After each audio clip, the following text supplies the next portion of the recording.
In today's video, I'm going to teach you how to deploy a website on Netlify. Netlify makes it incredibly fast to put a site online, whether you're working with plain HTML and CSS or a framework that builds static files. First, open your browser and head to netlify.com. Sign into your account or create one if you're new.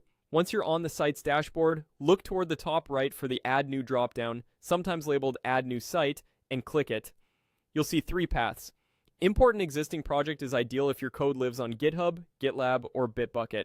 Connect your provider, pick your repository, and Netlify will usually detect your framework automatically.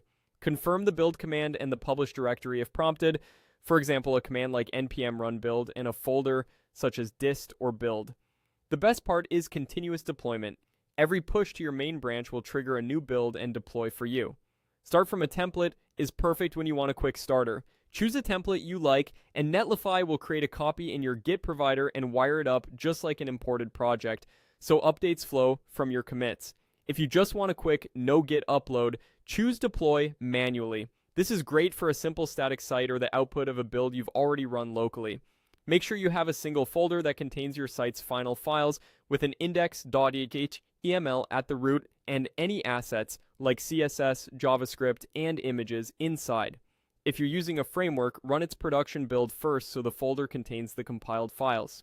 Next, drag and drop that website folder into the upload area.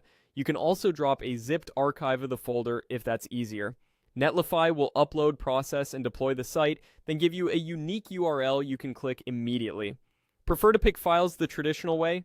Use the Browse to Upload option, select your site folder or archive, and let Netlify do the rest.